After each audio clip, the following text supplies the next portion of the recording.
Cuando me vi a mí mismo muerto por primera vez, no sentí miedo, sentí alivio. El certificado de defunción llevaba mi nombre completo, mi fecha de nacimiento, incluso la causa falsa de mi fallecimiento. Y mientras sostenía aquel papel entre los dedos, pensé en algo que jamás creí que llegaría a pensar. Tal vez esta era la única forma de que mis hijos me notaran. Habían pasado 20 años desde la última vez que alguno de los dos llamó para saber si seguía respirando. 20 años de mensajes sin respuesta, de regalos devueltos, de cumpleaños pasados en silencio. 20 años insistiendo y recibiendo nada. Durante mucho tiempo intenté justificar su ausencia. Estaban ocupados, tenían su vida, eran jóvenes. Pero a medida que los años pasaban entendí que no era olvido, era decisión. Ellos habían decidido sacarme de su existencia.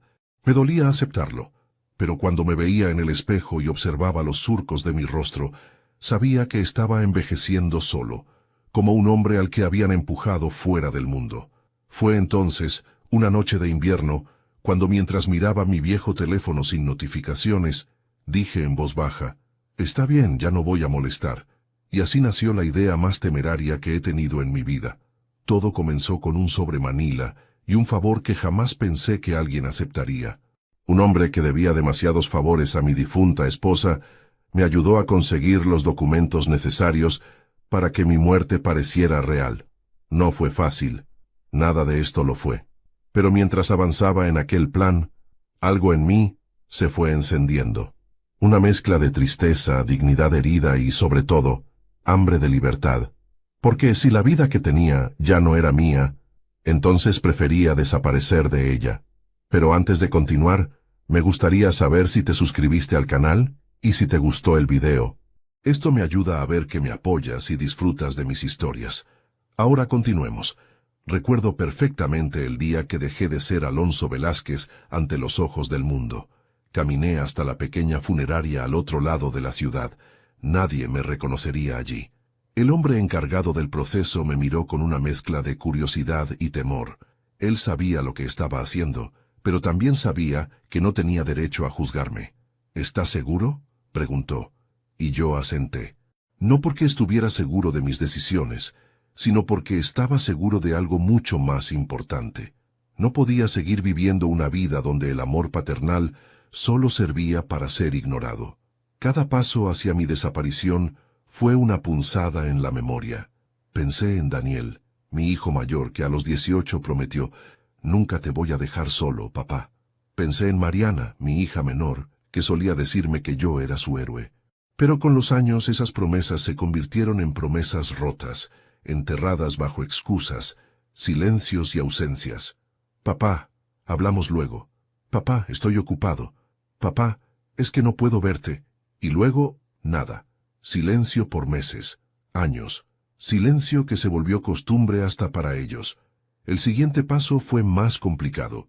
Conseguir una cremación falsa, un cuerpo sin identificar, un ataúd vacío, un certificado firmado por un médico que conocía mis dolores y mis penas mejor que cualquier amigo. Él tampoco preguntó demasiado, solo dijo, «Alonso, esto no tiene vuelta atrás». Y yo respondí, «Lo sé, y eso es lo que necesito». Cuando todo estuvo listo, dejé mi casa ordenada, como si fuera a volver después de un viaje corto. Dejé mis herramientas en su lugar, mis libros acomodados, la cama tendida. Miré todo por última vez antes de cerrar la puerta. Pensé en mis hijos. Pensé en lo que sentirían cuando recibieran la noticia. Me imaginé a Daniel angustiado, a Mariana llorando, llamando para confirmar. Me imaginé a ambos lamentando los años perdidos, preguntándose por qué no contestaron una llamada más. Me imaginé muchas cosas, demasiadas, pero la verdad fue muy distinta. En mi funeral solo asistió una persona, mi vecino Julián, un anciano al que ayudé a reparar su cerca hace años. Ni mis hijos, ni mis hermanos, ni un solo familiar se presentó.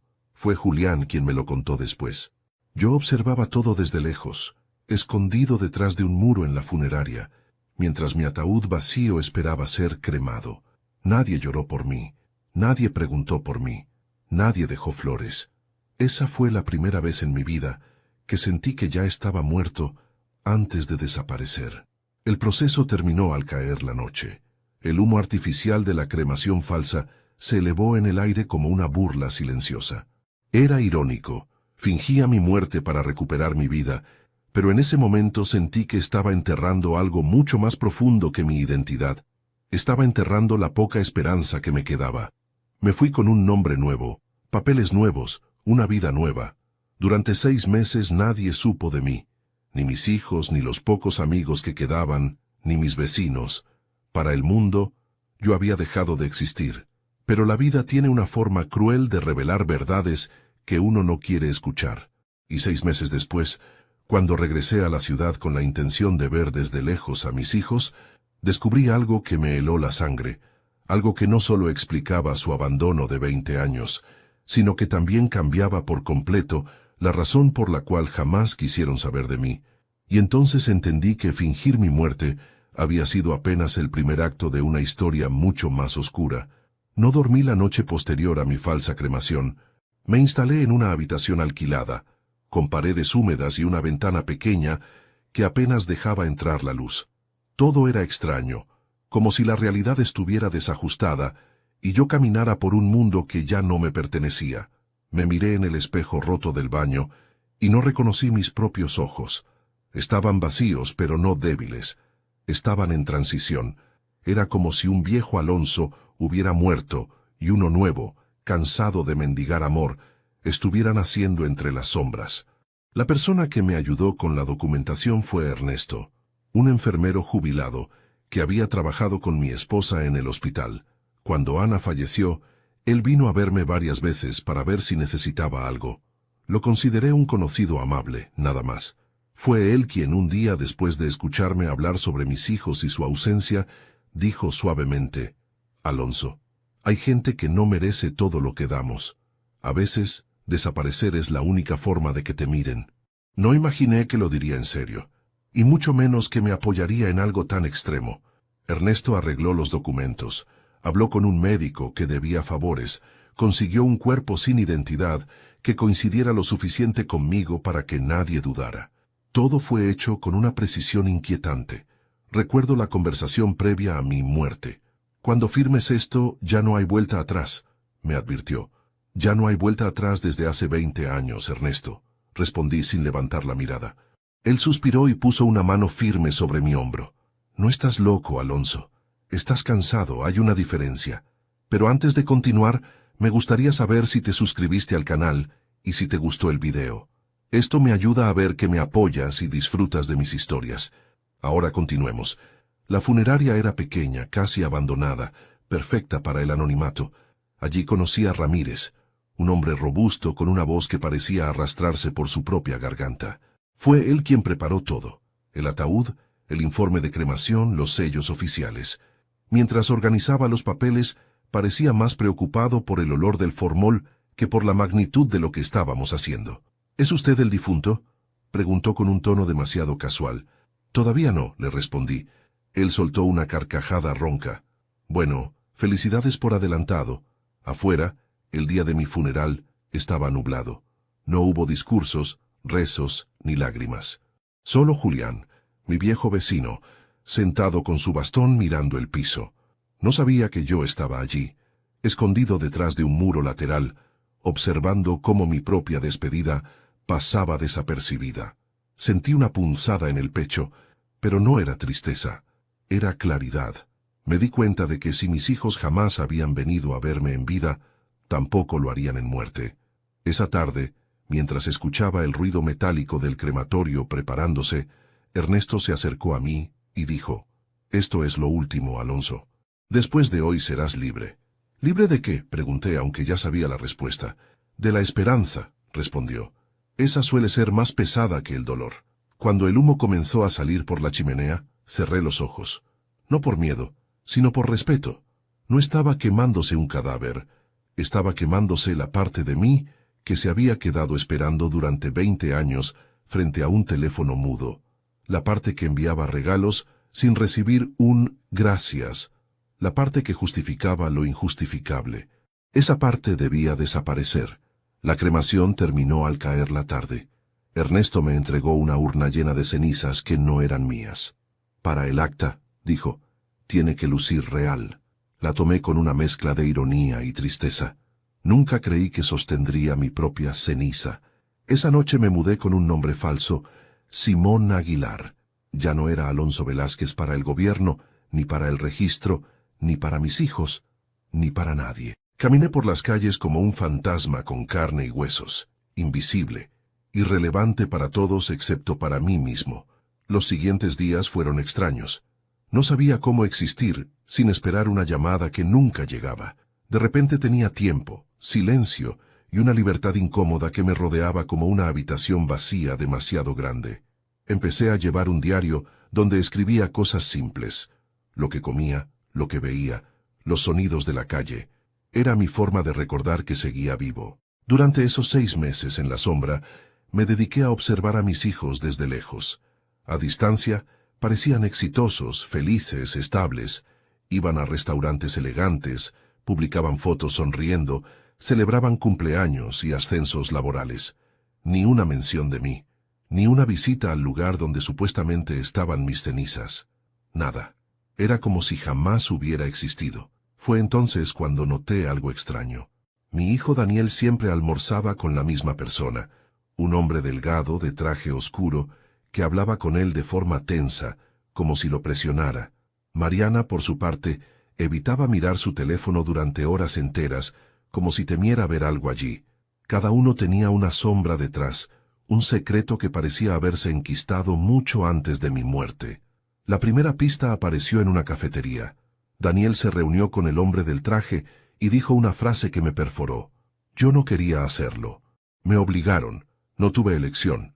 El hombre respondió, tu padre ya no es un problema. Céntrate en seguir pagándonos. Sentí cómo mis rodillas temblaron.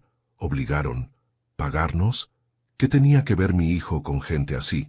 Fue en ese momento, observándolos desde una mesa apartada, cuando entendí que mi regreso no solo sería un regreso emocional, sino un regreso necesario. Había una verdad enterrada detrás del abandono, una verdad que mis hijos nunca me dijeron, una verdad que no podía ignorar. Y supe, con una certeza que me heló la sangre, que mi desaparición no había sido una liberación, había sido una trampa que alguien más había colocado hace años, y yo acababa de regresar para desactivarla. Los días siguientes a aquel descubrimiento se convirtieron en una rutina silenciosa, casi ritual. Me despertaba temprano, preparaba un desayuno sencillo y me sentaba junto a la ventana del pequeño cuarto que alquilaba. Desde allí veía a la gente caminar sin prisa, entrar en las tiendas, conversar con naturalidad. Los observaba vivir mientras yo intentaba recordar qué se sentía pertenecer a algo, a alguien. Y aunque mi muerte me había dado una especie de libertad, también me había condenado a una soledad más profunda que la que conocí cuando estaba vivo para el mundo. A veces escribía cartas que jamás envié. Cartas para Daniel, para Mariana, incluso para mí mismo. En una de ellas anoté, no sé si hice lo correcto, pero sé que ya no podía seguir viviendo donde jamás fui visto. Era una frase que me pesaba cada vez que la leía, porque desaparecí esperando que mis hijos, al menos, se preguntaran por mí. Pero no lo hicieron. Ni una llamada al antiguo vecino, ni una visita al sitio donde reposaban mis cenizas. Nada. Y aunque parte de mí esperaba ese gesto mínimo, acepté finalmente que la ausencia era la respuesta definitiva. Durante esos 6 meses, sin embargo, mi instinto de padre se negó a morir. Algo en mí insistía en observarlos desde lejos, no para castigarlos, no para juzgarlos, sino para entender. Quería saber por qué 2 personas que un día me llamaron papá habían decidido actuar como si yo hubiera dejado de existir mucho antes de desaparecer. Fue así como empecé a seguir la rutina de cada uno, manteniendo distancia, cuidando de no ser visto. Lo hacía con una precisión casi militar, como si estuviera investigando una vida ajena. Daniel, mi hijo mayor, llevaba una vida perfectamente ordenada, casi demasiado ordenada. Llegaba a su oficina a las 8:00 en punto, almorzaba todos los días en el mismo café y caminaba por la misma ruta hacia su casa. Pero lo que me inquietaba era la tensión que parecía rodearlo como una sombra adherida a su espalda. Un día lo vi detenerse en plena calle, respirar hondo y sacudir las manos como si intentara calmarse. Otro día, al pagar la cuenta del café, sus dedos temblaron tanto que casi dejó caer la billetera. Parecía perseguido por algo, o por alguien. Mariana, en cambio, vivía con una serenidad que no coincidía con la que recordaba de ella. Siempre fue sensible, emotiva, impulsiva. Sin embargo, ahora parecía moverse como una mujer que había aprendido a contener cada emoción. Trabajaba en una galería de arte, y sonreía a los clientes, pero su sonrisa nunca alcanzaba los ojos. Cada vez que su teléfono sonaba, su cuerpo entero se tensaba, y cuando revisaba mensajes, su respiración se aceleraba apenas un segundo antes de volver a su ritmo normal. Era como si viviera con un recordatorio constante de algo que no debía olvidar. Yo observaba y anotaba, pero antes de continuar, me gustaría saber si te suscribiste al canal y si te gustó el video. Esto me ayuda a ver que me apoyas y disfrutas de mis historias. Ahora continuemos. Comencé a hacer una lista mental, y luego escrita, de comportamientos extraños. No se trataba ya de comprender por qué me habían abandonado hace tanto tiempo, sino de entender qué o quién los tenía atrapados ahora, porque era evidente que no eran libres. No lo habían sido en mucho tiempo. Un martes por la tarde, vi algo que confirmó mis sospechas.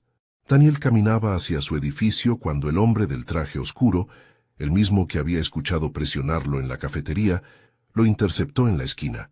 No estaban discutiendo, estaban negociando, o al menos eso parecía. Daniel hablaba rápido, nervioso.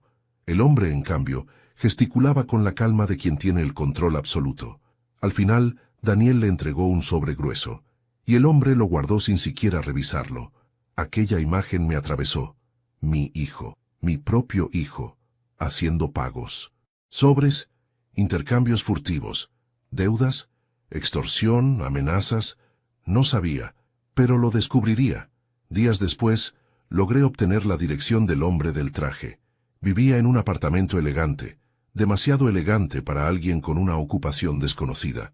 Durante una semana entera lo observé entrar y salir, siempre impecable, siempre a la misma hora, siempre con el mismo maletín. Intercambiaba llamadas en el balcón, hablaba en voz baja, a veces mencionaba nombres. Uno de ellos lo escuché claramente una noche, en que la brisa arrastró el sonido hasta mi escondite. No, a los Velázquez no les digas nada todavía. Mi apellido, Velázquez, mi sangre, mi historia, mi familia. El hombre hablaba de nosotros. Esa noche casi reveló mi identidad de la manera más impulsiva e imprudente posible, pero logré contenerme, porque si algo había aprendido en esos 6 meses como fantasma, era que la paciencia puede ser más poderosa que la furia. Y lo que se estaba gestando no requería emoción, requería precisión. Mis sospechas crecían, pero nada me preparó para lo que escuché un viernes por la tarde mientras seguía a Mariana desde la galería de arte hasta un edificio cercano. Ella entró al vestíbulo y posteriormente vi salir al mismo hombre del traje con el mismo maletín. Caminaba despreocupado, pero su mirada revisaba todo a su alrededor. Parecía seguro de que nadie lo seguía, pero yo estaba allí. Y lo escuché cuando al contestar su teléfono dijo, «Sí, todo está bajo control. Ninguno de los hijos sospecha nada, y el viejo, muerto, está mejor». Sentí el golpe en el pecho como si me hubieran enterrado un puñal. El viejo, muerto, está mejor. Hablaban de mí, y eso significaba que sabían quién era. Sabían que existí. Sabían que me borraron. Y no solo eso, sino que lo consideraban conveniente. Volví al cuarto alquilado con el corazón latiendo como si quisiera romperse. Caminar era difícil, respirar era difícil, pensar era un tormento. ¿Quiénes eran esas personas? ¿Por qué mencionaban mi apellido con tanta soltura? ¿Por qué Daniel y Mariana parecían sometidos a ellos? ¿Cuánto tiempo llevaba esta conspiración en marcha? Me senté en la cama, tomé mi diario y escribí temblando. No volví para que me extrañaran. Volví porque descubrí que nunca me dejaron ir. Y esa noche decidí que ya no actuaría como un fantasma. La próxima vez que los viera, no sería desde las sombras, sería frente a ellos, con mi nombre, con mi verdad, y con el peso de todo aquello que me habían ocultado durante 20 años. Volver a mi ciudad después de 6 meses fue como caminar dentro de un recuerdo que ya no me pertenecía. Todo estaba igual y a la vez distinto. Los árboles seguían alineados en la avenida principal, pero parecían más altos. Los edificios permanecían firmes, pero parecían más fríos. La gente seguía con prisa, pero ninguna mirada se detenía en mí. Era lógico. Ya no era Alonso Velázquez. Era un fantasma con piel, huesos y un nombre que no significaba nada para nadie. Me instalé en una pensión discreta, a pocas cuadras de donde viví durante 40 años. El dueño, un hombre calvo y amable llamado Teodoro, me dio la llave sin hacer demasiadas preguntas. Quizás estaba acostumbrado a huéspedes que buscaban pasar desapercibidos. Quizás reconoció en mi rostro la expresión de alguien que trae demasiados silencios encima. No lo sé, pero su discreción fue un alivio. Lo primero que hice fue recorrer los lugares donde antes pasaba mis días. La panadería donde compraba el pan caliente, la plaza donde llevaba a mis hijos cuando eran pequeños, la ferretería donde trabajé por más de 30 años. En todos esos sitios me moví como un desconocido y nadie me reconoció. Y aunque debería haberme dolido, lo cierto es que me permitió observar sin interrupciones, sin explicaciones, sin máscaras, porque ya no regresaba como padre. Regresaba como un hombre que buscaba entender quién o qué había arrancado a mis hijos de mi vida durante 2 décadas. La primera persona a la que observé fue mi hija, Mariana. La vi salir de la galería de arte donde trabajaba, vestida siempre con la misma elegancia discreta, blusa blanca, pantalón negro, cabello recogido con un broche metálico. Caminaba con prisa, como si sus pasos cargaran un peso que nadie más podía ver. Pero ese día noté algo diferente. Antes de cruzar la calle se detuvo unos segundos, respiró hondo y miró hacia ambos lados con una ansiedad evidente, como si temiera ser seguida, como si esperara algo. Y entonces lo vi, el hombre del traje oscuro, el mismo que la observaba, la seguía. No la perseguía abiertamente, pero caminaba 2 cuadras detrás, siempre atento, siempre presente. Ese hombre no solo vigilaba a Daniel, vigilaba a Mariana también. Pero antes de continuar me gustaría saber si te suscribiste al canal y si te gustó el video. Esto me ayuda a ver que me apoyas y disfrutas de mis historias. Ahora, continuemos. La seguí discretamente hasta un edificio residencial. Mariana se detuvo en la entrada, revisó 3 veces la cerradura antes de entrar y cerró la puerta con un gesto apresurado. Supe en ese instante que estaba viviendo con miedo, un miedo que no le conocí ni en los momentos más duros de nuestra vida. Me quedé observando desde lejos, escondido detrás de un árbol, no para invadir su privacidad, sino porque mi instinto me gritaba que algo grave los estaba rodeando, y ya no podía ignorarlo. No cuando había escuchado a ese hombre decir con tanta frialdad, «El viejo muerto está mejor». Esa frase resonaba en mi mente como un eco oscuro. Al día siguiente, decidí seguir a Daniel. Su rutina era tan predecible como siempre. Trabajo, café, caminata. Pero esa mañana hizo algo que desarmó mi corazón. Mientras caminaba hacia la oficina, se detuvo frente a una vitrina de regalos y miró fijamente un llavero con forma de martillo. Era idéntico al que yo le regalé cuando era niño, cuando me acompañaba a la ferretería y decía que quería ser como papá. Daniel alzó la mano como si fuera a entrar a comprarlo, pero se detuvo. Cerró los ojos unos segundos y se alejó rápidamente, como si mirar ese objeto le provocara dolor. Mi hijo, sintiendo algo. Mi hijo, recordándome. Mi hijo, sufriendo. ¿Pero por qué nunca me buscó? Las respuestas comenzaron a alinearse cuando esa misma tarde lo seguí hasta un pequeño restaurante donde se reunió con una mujer de cabello oscuro y expresión preocupada. Ella tomó su mano sobre la mesa y le dijo en voz baja, «Daniel, tienes que decirle la verdad algún día». «No puedo», respondió él con la voz quebrada. «Nos metieron en esto. Nos usaron. No sabes lo que nos hicieron cuando éramos jóvenes». Aquellas palabras golpearon mi pecho con la brutalidad de una tormenta. Nos metieron en esto. Nos usaron. Cuando éramos jóvenes. De pronto, todo el abandono, todo el silencio, todos los años desaparecidos, cambiaron de forma. Ya no eran signos de indiferencia. Eran señales de algo más profundo, más oscuro. Algo que mis hijos nunca tuvieron el valor o la libertad de contarme. Seguí observando desde la distancia. La mujer insistió, «Daniel, vivir así no es vida». «Lo sé», dijo él mirando el suelo. Pero no puedo cambiar nada, no mientras ellos sigan vigilándonos. Ellos. La palabra que confirmaba mis sospechas. No era una persona, era un grupo. Un grupo lo suficientemente poderoso como para controlar a mis hijos durante 20 años. Un grupo que necesitaba que yo estuviera muerto. Un grupo que, ahora que había vuelto, seguramente no estaría dispuesto a dejarme respirar mucho tiempo. Volví a la pensión con el alma pesada. Me senté en la cama y pensé en todo lo que había visto. Mi muerte falsa no había sido el final de nada. Había sido el comienzo de una verdad que yo ignoré, mientras mis hijos eran arrastrados por fuerzas que nunca vi venir. Tomé mi diario y escribí. Regresé para ver si mis hijos me habían olvidado, pero lo que encontré fue mucho peor. Nunca los dejaron recordarme.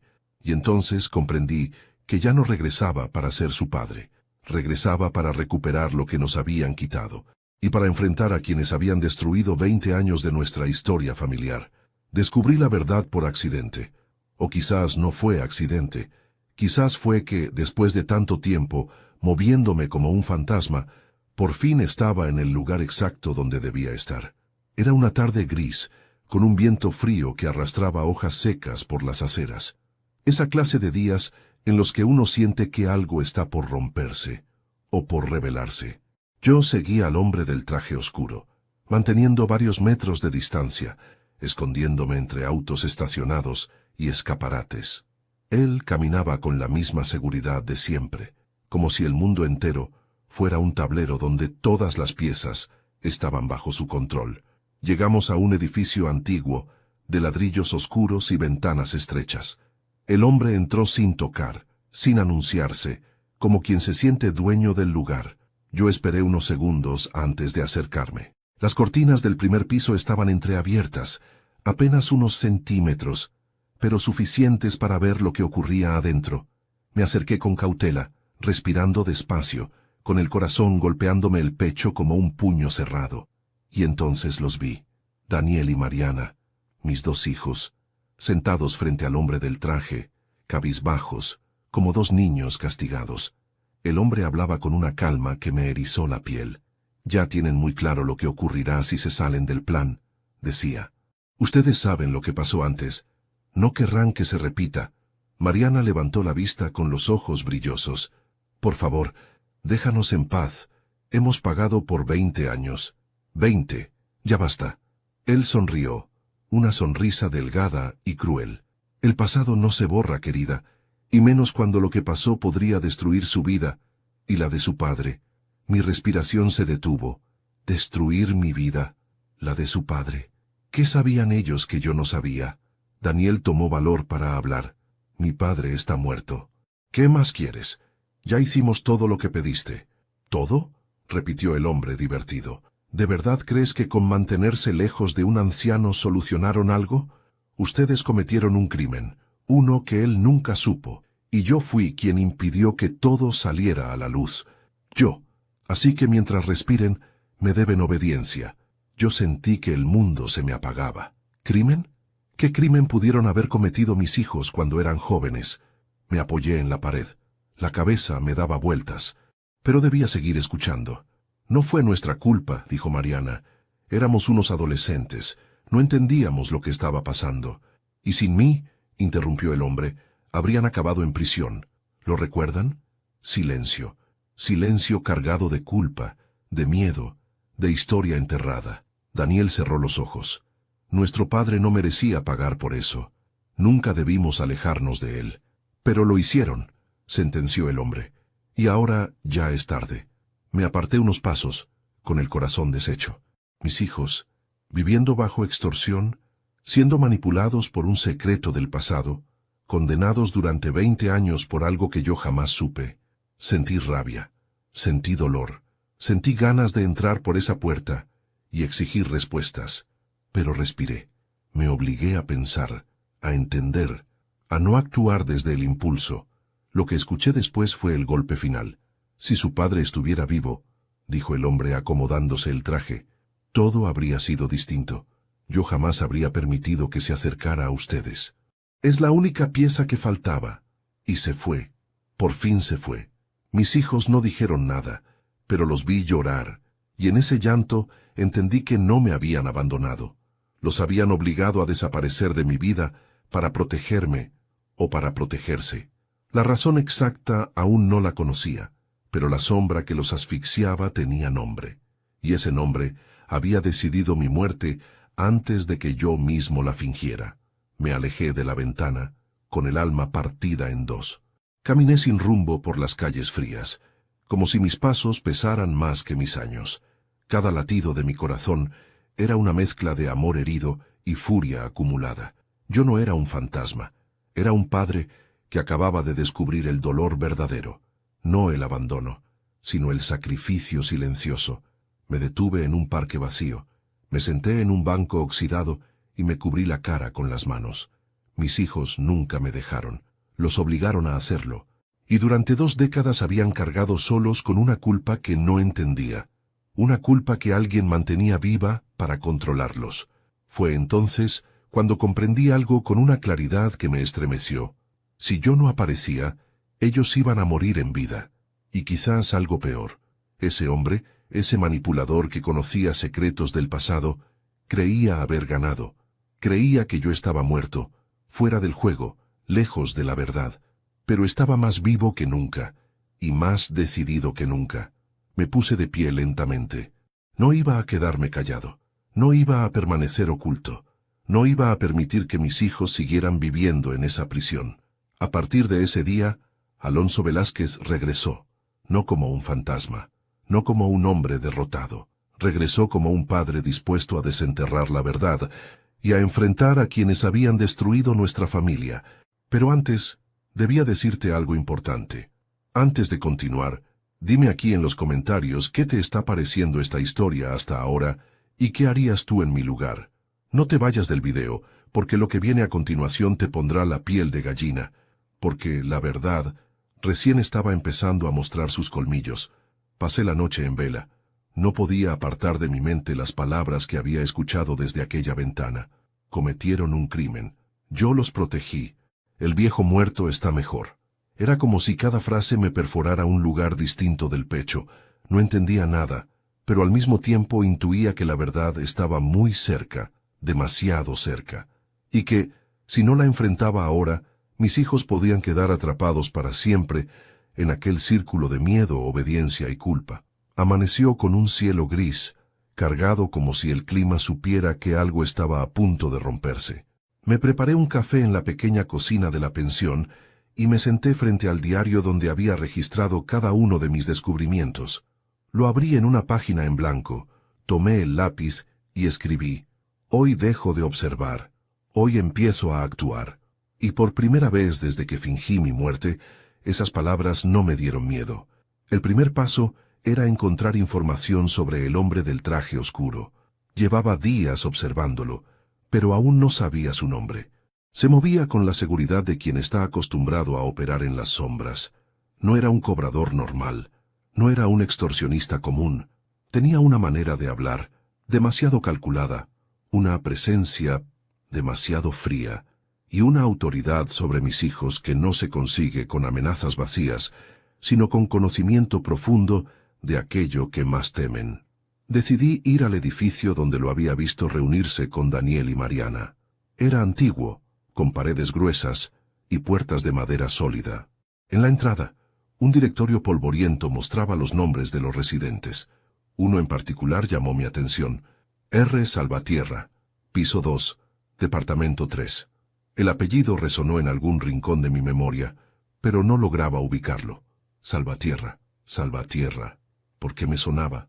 Subí las escaleras con cautela. No podía arriesgarme a que me viera, pero tal vez su puerta me diría algo. Cuando llegué al pasillo, el departamento estaba cerrado, pero lo que vi me dejó helado.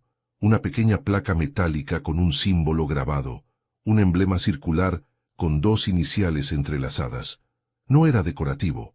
Era una marca, una organización, una señal. Necesitaba pruebas, pruebas que demostraran quién era realmente ese hombre y qué relación tenía con mis hijos. Mientras bajaba las escaleras, escuché una conversación detrás de una puerta entreabierta. ¿Ya te enteraste?, preguntó una voz femenina. Sí, respondió un hombre. Dicen que Salvatierra está manejando un caso viejo otra vez, algo de una familia, Velázquez. Me detuve en seco. Mi apellido seguía apareciendo donde menos lo esperaba. Contuve el aliento para escuchar más. ¿Y para qué quiere reabrir algo tan antiguo? No lo sé. Dicen que ese caso casi arruina su carrera hace 20 años. 20 años. El mismo tiempo que mis hijos dejaron de hablarme. Salí del edificio con un presentimiento oscuro. Lo que había ocurrido 2 décadas atrás no había sido un accidente. Tampoco había sido algo pequeño. Y ese hombre, Salvatierra, había estado involucrado desde el principio. Decidí que era hora de enfrentar el pasado. Fui hasta mi antigua casa.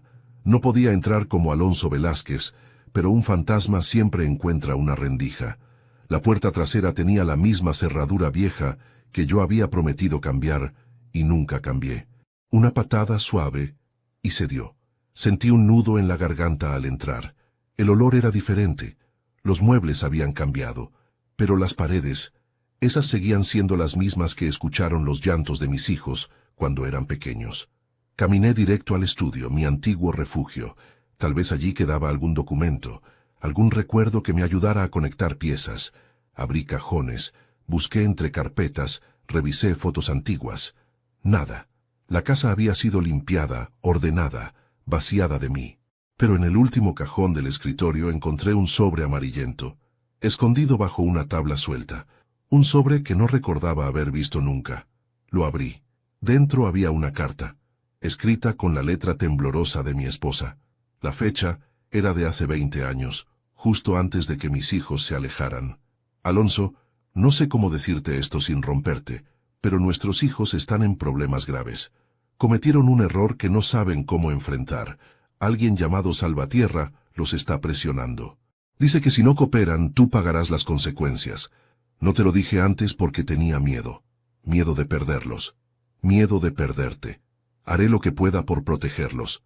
Perdóname si guardo esto sola. Mis manos comenzaron a temblar. Ana, mi esposa, lo sabía. Había cargado sola con ese secreto. Mientras yo pensaba que mis hijos me abandonaban sin motivo. Ellos me alejaron para protegerme. Ella guardó silencio para protegerlos. Y Salvatierra los mantuvo bajo su control todos estos años. Sentí una punzada de rabia, de culpa, de amor mezclado con desesperación. Mi familia había sido destrozada por un secreto que jamás me dieron la oportunidad de enfrentar, no por falta de amor, sino por miedo. Guardé la carta en el bolsillo interior de mi chaqueta. Era mi primera prueba, mi primera arma, y entendí que ya no estaba investigando una intriga cualquiera. Estaba abriendo una herida antigua, profunda, sangrante. Salvatierra había enterrado a mi familia en vida, y durante años nadie lo enfrentó. Hasta hoy. Me acerqué a la ventana del estudio, vi mi reflejo envejecido, mis ojos cansados, pero también vi la determinación que creía perdida. No regresé para pedir amor, regresé para exigir verdad. Y si Salvatierra había gobernado nuestras vidas durante 20 años desde las sombras, era hora de sacarlo a la luz.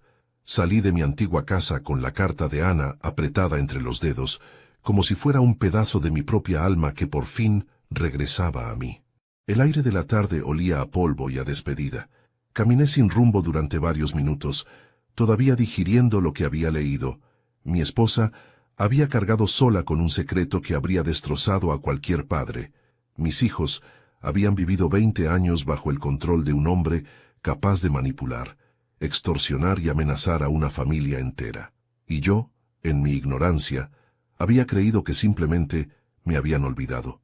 Pero la verdad había sido mucho más cruel. Mientras avanzaba por la acera, el peso de la carta parecía atraerme hacia un solo lugar, la casa de Julián, mi viejo vecino. No sé por qué pensé en él. Quizás porque fue el único que asistió a mi supuesto funeral. Quizás porque, de alguna manera, él representaba el lazo más honesto que quedaba de mi vida anterior. O tal vez porque en momentos de tormenta, uno busca instintivamente un refugio familiar. Toqué la puerta 3 veces. El sonido hueco reverberó en el interior. Y entonces escuché pasos lentos, arrastrados. La puerta se abrió. ¿Simón?, preguntó Julián, usando mi nombre falso. Respiré hondo. Era el momento. Por fin, después de meses de sombras, diría la verdad, pero no a Daniel, ni a Mariana, ni a Salvatierra, a Julián, a mi único testigo, a mi última conexión con quien fui. No, Julián, dije con voz firme, no soy Simón. Sus ojos se estrecharon, buscando en mis rasgos una verdad que su memoria se resistía a aceptar. Yo di un paso adelante. Soy Alonso. La expresión de su rostro se quebró en un segundo, primero incredulidad, luego susto, y finalmente algo que no esperaba, alivio. Dios mío, susurró, llevándose una mano al pecho. Alonso, ¿cómo? Tú estabas muerto, completé. Lo sé. Entré antes de que pudiera desmayarse y cerré la puerta.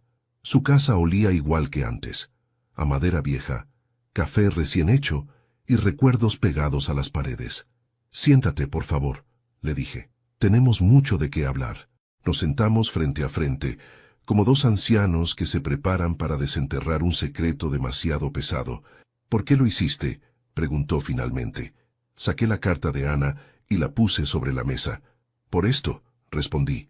Julián tomó la carta con manos temblorosas. A medida que leía, sus ojos se llenaban de lágrimas. Entonces era verdad, murmuró. Tus hijos no te abandonaron por voluntad propia. Nunca lo hicieron, dije, y apenas ahora lo entiendo. Él guardó silencio un momento, como si necesitara ordenar los trozos de la historia en su cabeza. Alonso, ¿y qué piensas hacer ahora que volviste? Esa era la pregunta que había estado evitando desde que fingí mi muerte. Pero ahora, la respuesta comenzaba a formarse. Quiero enfrentar a Salvatierra, respondí.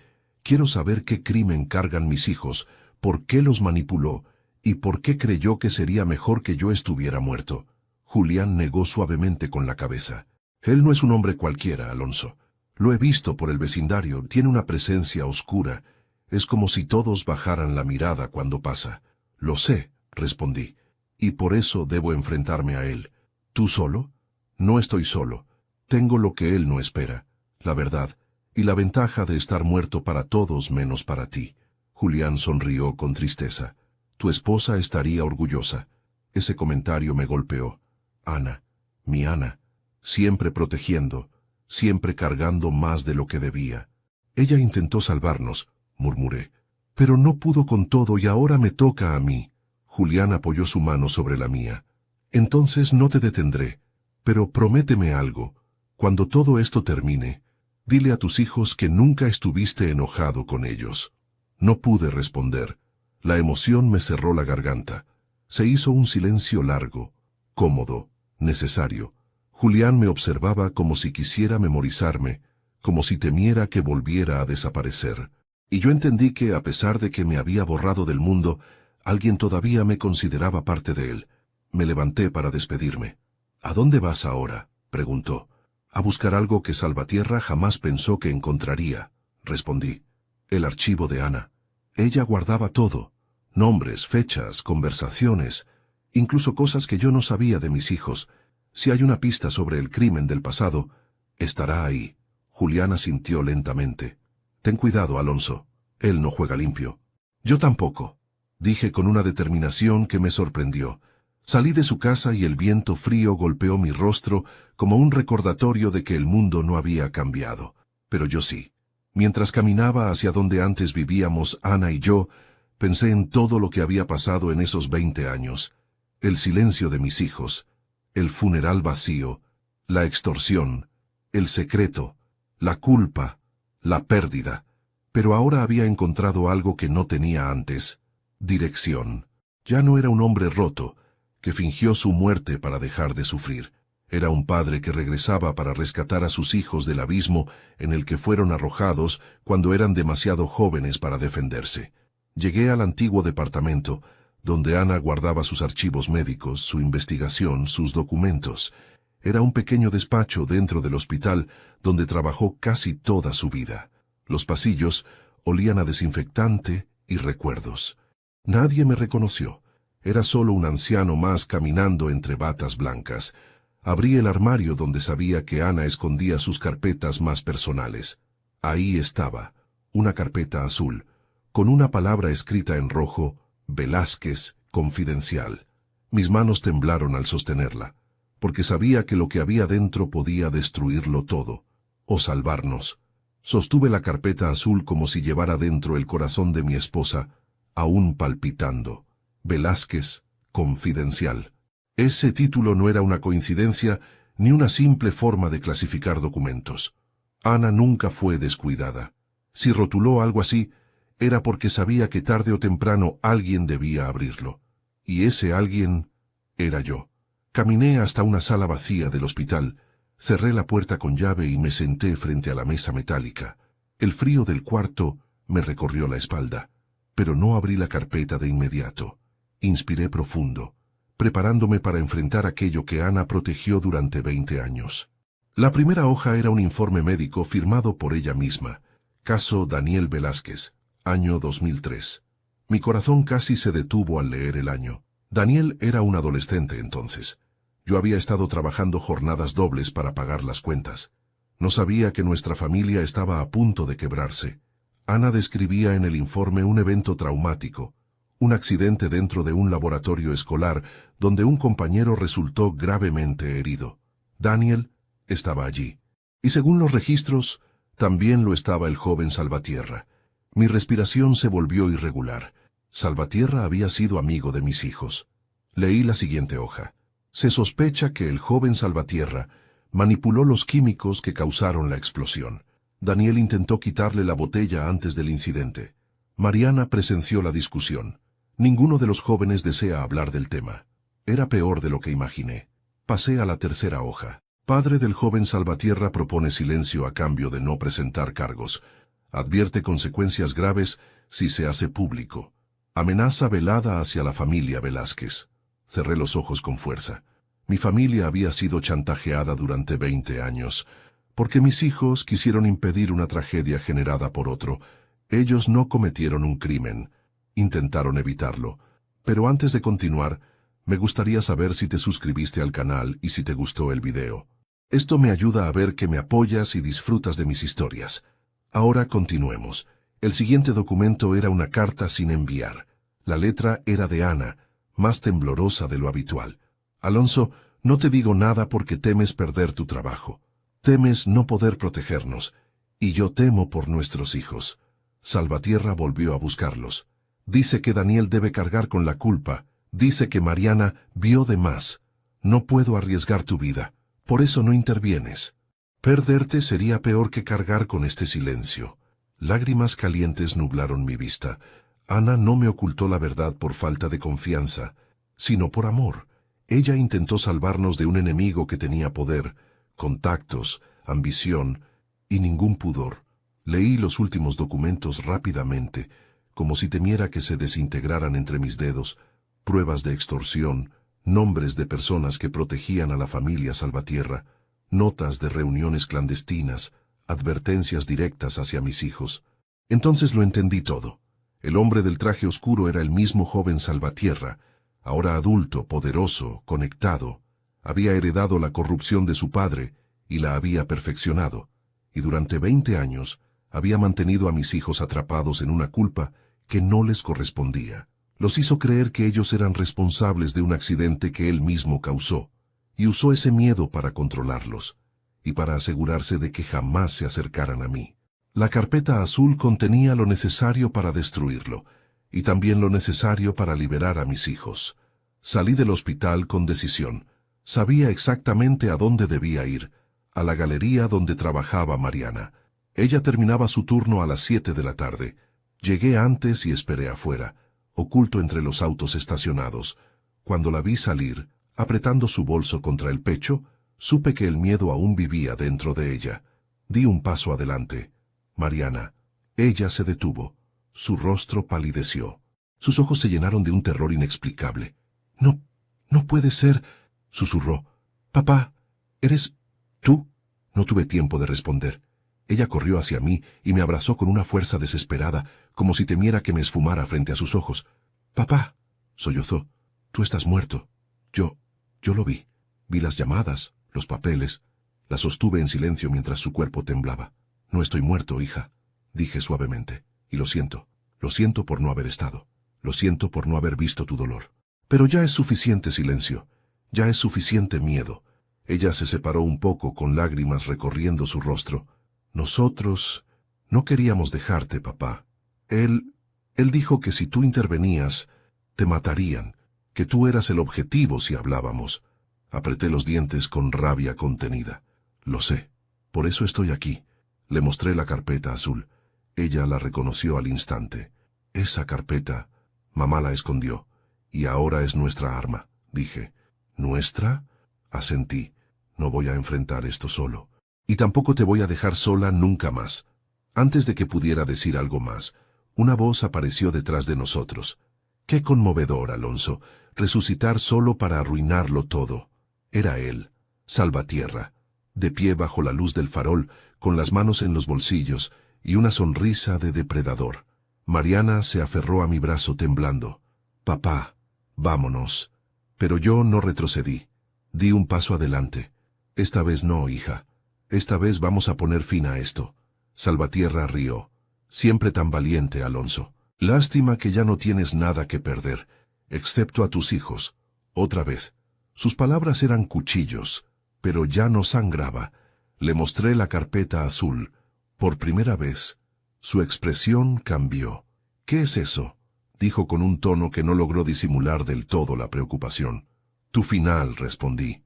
El silencio que siguió fue el preludio perfecto para lo que vendría, porque esa noche la verdad ya no podía esconderse, y Salvatierra tampoco. La sonrisa de Salvatierra se desvaneció en cuanto vio la carpeta azul.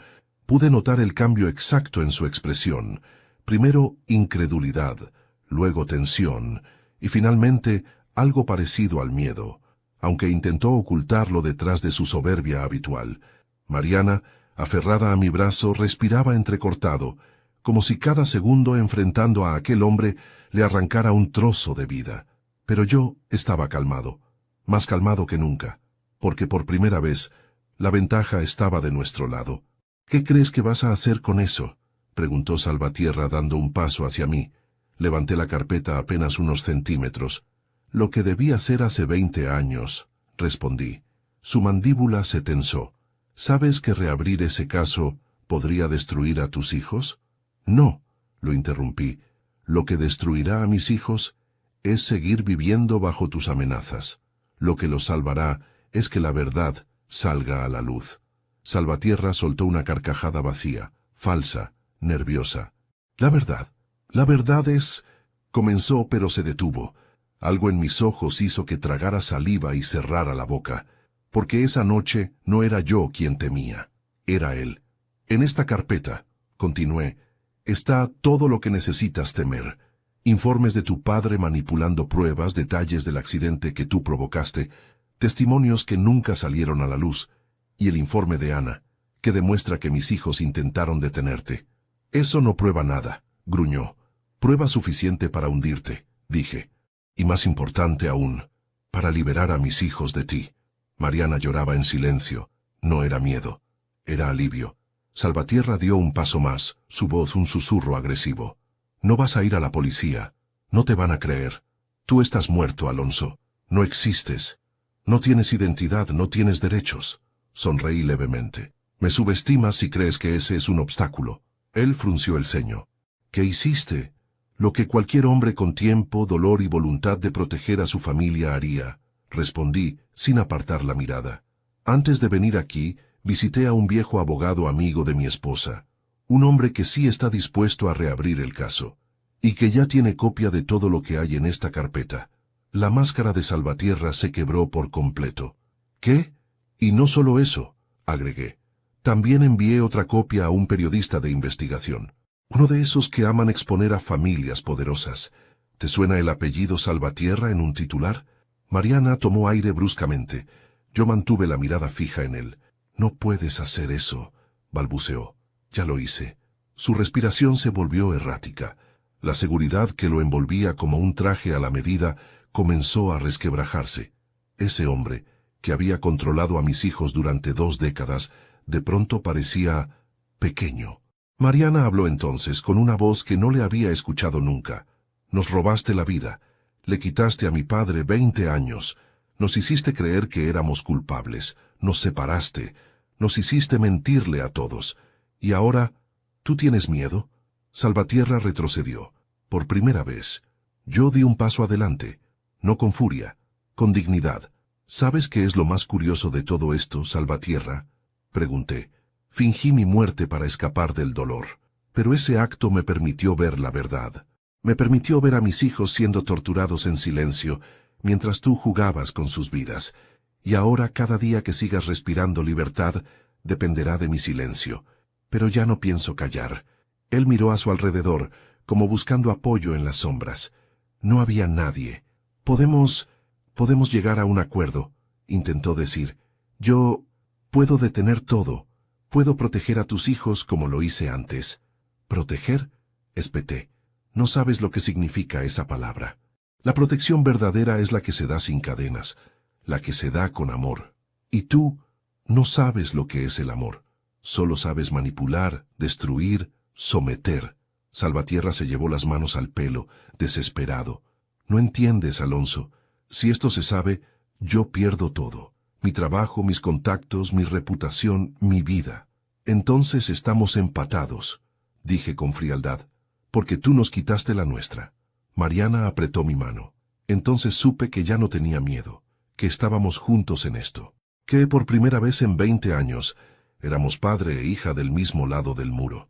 Yo guardé la carpeta bajo mi brazo. La policía te busca desde esta mañana, le informé. Fui yo quien presentó la denuncia. Dijiste que yo estaba muerto, ¿no? Pues un muerto acaba de revivirte todos tus pecados. Él abrió la boca, pero no salió sonido alguno. Solo jadeos. Tienes hasta medianoche, continué, para entregarte. Si no lo haces, las copias que envié serán publicadas. Y créeme, la caída será más dolorosa si intentas resistirla. Esto es una locura. No, corrigí. Esto es justicia. Hubo un silencio largo, tan largo que pude escuchar el temblor en el cuerpo de Salvatierra. Y entonces, algo se rompió dentro de él. Algo invisible, algo que lo había sostenido durante años. Un poder basado en el miedo. Se desplomó contra la pared, sin dignidad alguna. Por favor, Alonso, por favor, no lo hagas. Sus lágrimas no provocaron compasión en mí, provocaron cierre. Mariana habló por última vez. Lo que nos hiciste lo tendrás que enfrentar. Mi padre volvió y tú, se acabó para ti. Yo toqué su hombro suavemente. Vámonos, hija. Él ya no puede hacernos más daño. Nos alejamos, dejando atrás a aquel hombre que durante 2 décadas había sido gigante en nuestras vidas. Ahora era solo un hombre más, quebrado, derrotado, pequeño, y mientras caminábamos hacia la luz del farol, entendí que mi venganza no había sido destruirlo, había sido devolvernos la vida. Salí junto a Mariana de aquel callejón, dejando atrás a Salvatierra hundido en el miedo que él mismo había sembrado durante 2 décadas. La noche era fría, pero por primera vez en mucho tiempo sentí que podía respirar sin que el aire me quemara por dentro. Ese hombre, que durante años había sido una sombra oscura sobre la vida de mis hijos, ya no tenía poder. Su amenaza se había desmoronado ante la verdad que llevábamos en nuestras manos. Caminamos en silencio unos minutos, como si nuestras almas necesitaran ese intervalo para asimilar que algo enorme acababa de romperse, o liberarse. Mariana apretaba mi brazo con fuerza. A veces me miraba de reojo, como queriendo asegurarse de que yo realmente estaba ahí, de que no era un sueño más de los muchos que debió tener pidiendo que su padre volviera.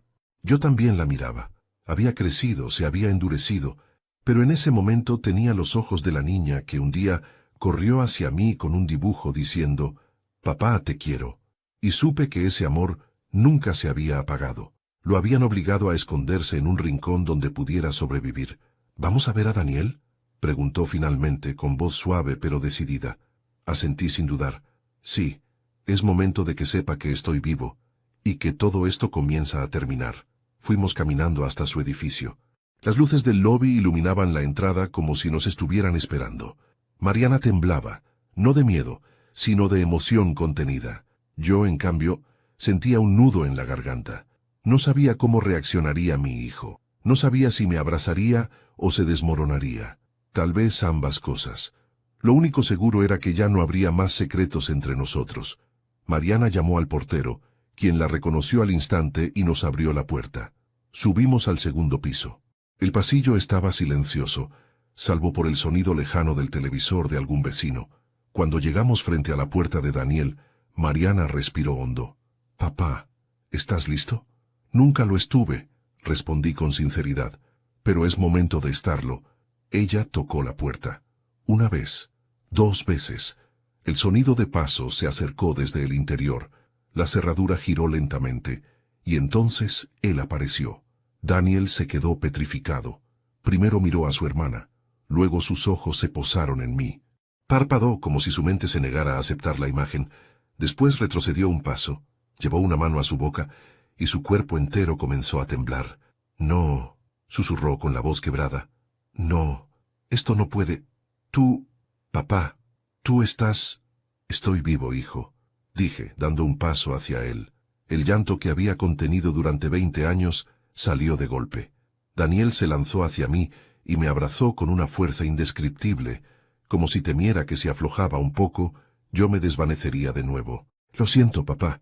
Lo siento tanto, tanto, tanto», repetía una y otra vez ahogado por los sollozos. Yo cerré los ojos y lo abracé igual de fuerte. Ahí estaba mi hijo, mi niño, el que pensé que me había olvidado. «No tienes nada que disculparte», le dije con la voz temblorosa. «Yo debía haber visto lo que pasaba. Debía haber estado para ustedes». Mariana se unió al abrazo.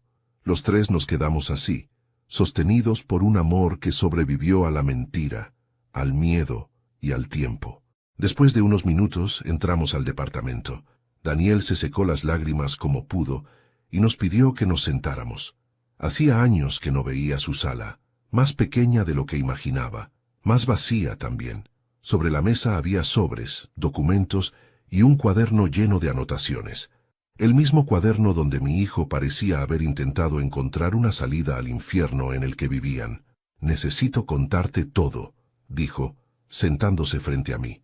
«Necesito que escuches lo que realmente pasó hace 20 años. Ya sé parte», respondí mostrándole la carpeta azul, «pero necesito escucharlo de ti». Él asintió, tragando saliva. «Todo comenzó aquel día del laboratorio», empezó. «Salvatierra. Él era un chico brillante, pero arrogante, peligroso, manipulaba a todos. Ese día trajo un químico que no debía estar allí. Dijo que quería hacer una demostración especial. Mariana, que había ido a buscarme, vio que algo estaba mal y me llamó. Yo intenté quitarle la botella antes de que hiciera algo imprudente, y ocurrió la explosión». Mariana añadió con la voz temblorosa: «El compañero que resultó herido no fue por nuestra culpa, papá. Daniel intentó detenerlo. Yo lo vi». Daniel bajó la mirada. «Pero el padre de Salvatierra era influyente. No quería que su hijo cargara con el escándalo. Dijo que nos culparían a nosotros si hablábamos. Dijo que tú perderías tu trabajo, que nos separarían de mamá, que destruirían nuestra vida. Mamá trató de enfrentarlo, pero él amenazó con acusarte a ti de encubrimiento». Sentí un escalofrío recorrer mi columna. «Y entonces aceptaron el silencio», dije.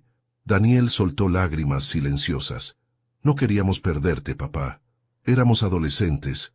Estábamos aterrados y él nos dio órdenes durante años. Nos decía que teníamos que obedecer para que no reabrieran el caso, para que tú no supieras nada, para que no te metieras. Dijo que si te manteníamos lejos, estarías a salvo». Respiré hondo. Era mucho, demasiado. «Yo pensé que ustedes me habían olvidado», dije despacio. «Pensé que simplemente siguieron su vida». Daniel negó con fuerza. «Papá, yo quería ir a buscarte tantas veces, pero cada vez que lo intentaba, aparecía alguien vigilándome. Salvatierra tenía ojos en todas partes. Nos tenía atrapados. Cuando mamá murió, creí que todo empeoraría. Y empeoró. Él dijo que ahora tú estabas solo, que si te acercábamos a nosotros, te destruiría». Mariana apretó mi mano. «Papá, nunca fue falta de amor, fue miedo y culpa, y él nos tenía convencidos de que si te acercábamos, te perderíamos para siempre». Yo cerré los ojos. Necesitaba un momento para absorber cada palabra. Mis hijos no me abandonaron. Mis hijos fueron víctimas. Mi esposa cayó para protegerlos y yo desaparecí para no sufrir más, sin saber que ellos ya estaban sufriendo por mí. «Ya no tendrán que tener miedo», les dije finalmente. «Salvatierra se entregará, o lo hundiremos con las pruebas. Daniel miró la carpeta con una mezcla de esperanza y temor. ¿Qué hay ahí, papá? La verdad, respondí. La que tu madre guardó todos estos años. La que nos permitirá recuperar lo que nos quitaron. En ese momento sonó el teléfono de Daniel. Todos nos tensamos. Él miró la pantalla y palideció. Es Salvatierra. Mariana me miró con terror. ¿Qué hacemos, papá?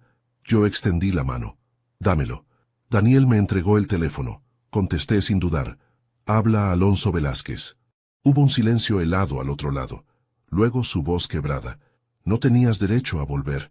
No tenía derecho a morir por tus mentiras, respondí. Te di hasta medianoche. ¿Qué has decidido?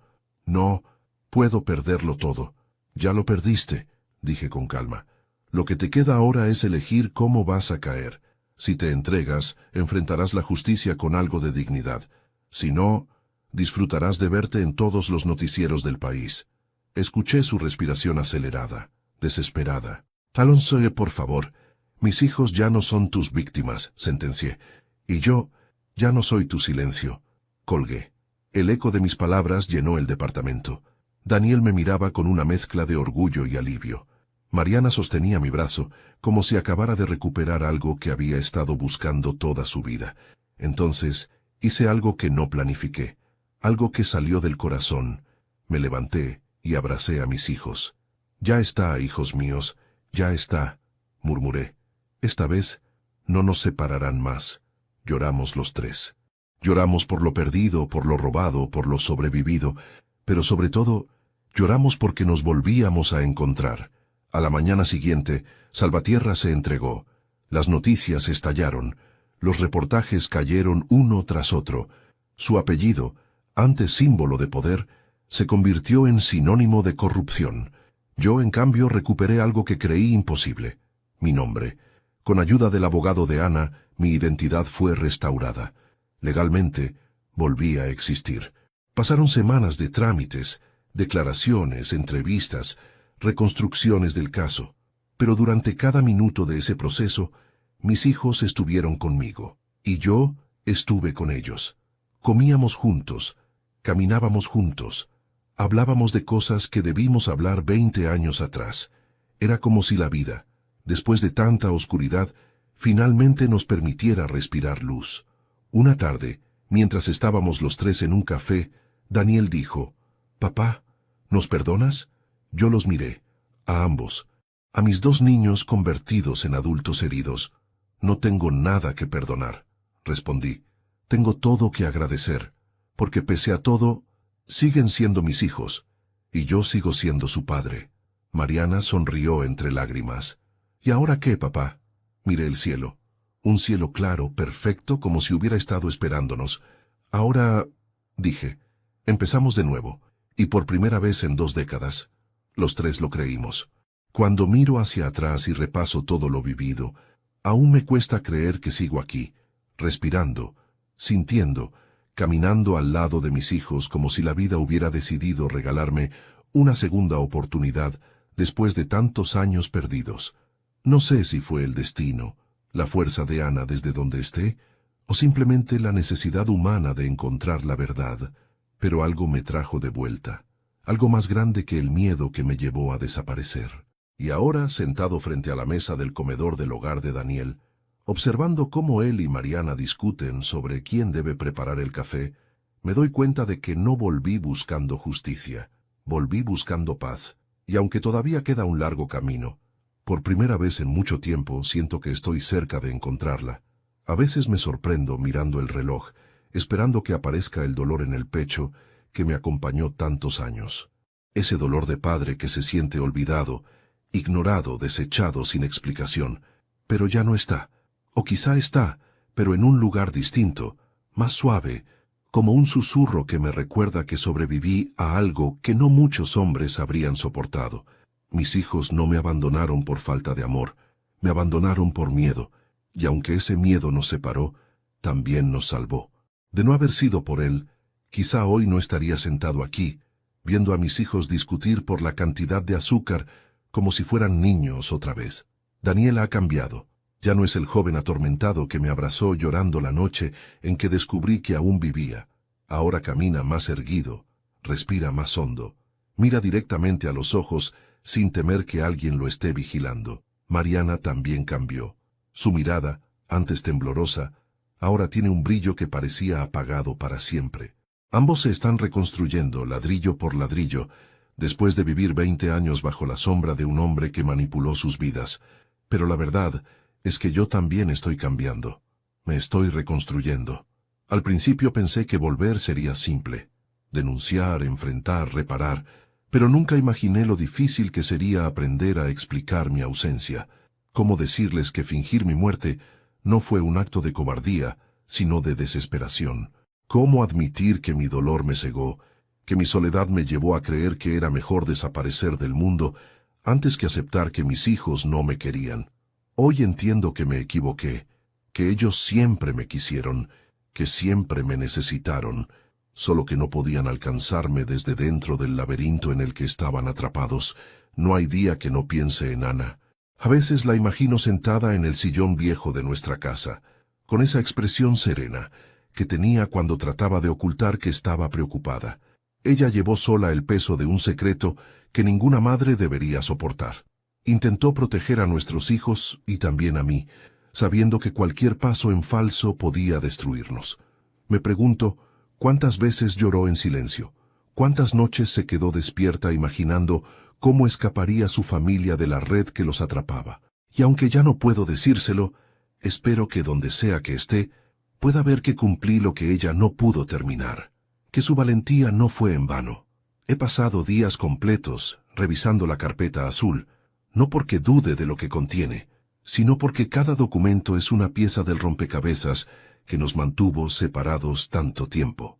Las amenazas de Salvatierra, las declaraciones ocultas, las presiones de su padre, los informes falsificados, pero también las notas de Ana, los intentos fallidos de mis hijos de acercarse a mí, las señales que nunca supe ver. Esa carpeta ya no es un arma. Ahora es un recordatorio de lo frágil que puede ser una familia si el silencio se impone sobre la verdad. La justicia avanza lenta, como siempre.